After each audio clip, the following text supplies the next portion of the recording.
Si les chevaux pouvaient parler, ils nous raconteraient leurs tourments. Il ne fait aucun doute que les chevaux qui réagissent violemment face à quelqu'un qui les approche ont subi de mauvais traitements de la part de leurs propriétaires ou de ceux qui se sont occupés d'eux par le passé.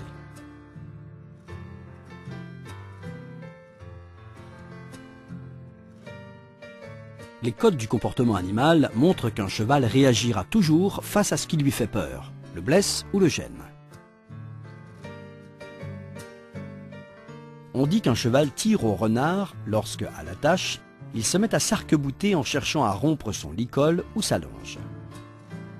Ce geste, qui lui inflige de grandes douleurs, signifie que le fait d'être attaché lui rappelle de mauvais souvenirs, plus douloureux encore que de tenter de s'échapper.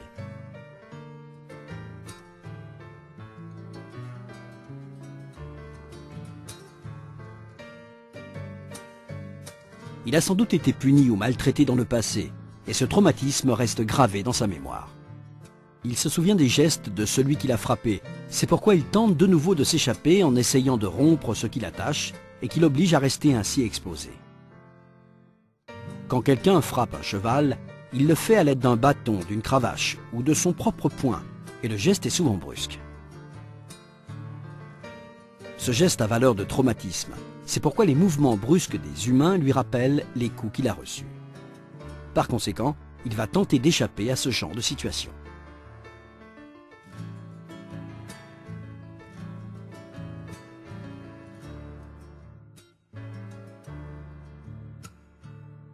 Le cheval n'est pas une moto qu'on enfourche sans prévenir.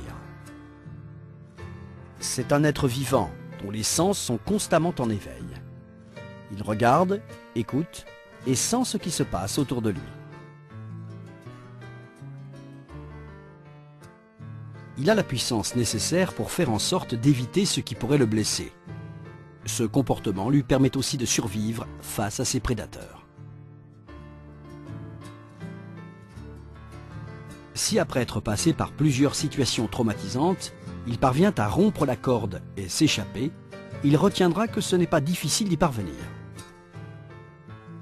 Ainsi, il est possible que cette réaction défensive et préventive devienne finalement une mauvaise habitude. Si cela se produit, le cheval pourra même rompre son licol pour satisfaire une envie de manger, retourner dans son box ou simplement pour se sentir libre. La première chose à faire lorsque l'on s'approche d'un cheval qui a peur de nous, pour quelque raison que ce soit, est de changer notre attitude envers lui. Si nos gestes sont brusques, ses réactions le seront tout autant. Si nos déplacements sont doux, lui-même sera calme.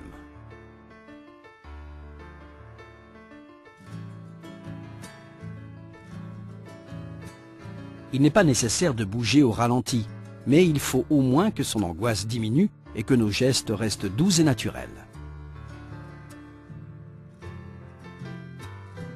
De plus, il est recommandé de se tenir devant le cheval pour que celui-ci anticipe nos mouvements et ne soit pas surpris. On se place donc devant lui et on avance. Si on voit que le cheval se méfie, il faut s'arrêter et attendre qu'il nous montre, avec son corps et ses oreilles, qu'il n'est plus tendu. On avance de nouveau, avec les mains et les bras abaissés, lentement. On s'arrête encore si cela nous semble utile. Lorsqu'on est assez près du cheval, on peut le toucher et l'attacher.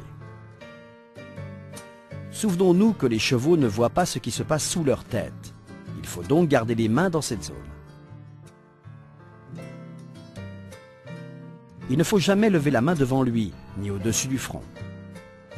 Il faut se souvenir que ce geste peut être de mauvais augure pour le cheval. On doit être attentif lorsqu'on fait ou défait les nœuds. Il arrive souvent qu'on gêne le cheval sans le vouloir avec le bout de la longe que l'on manipule, notamment en la passant dans les anneaux. Ceci peut être un motif suffisant pour que le cheval réagisse violemment.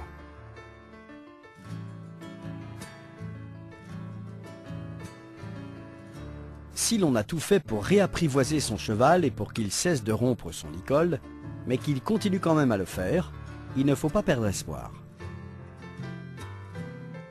Dans ce cas, on prend une longe que l'on passe à l'intérieur d'un tube de plastique, au bout duquel on attache un poids de 60 kg.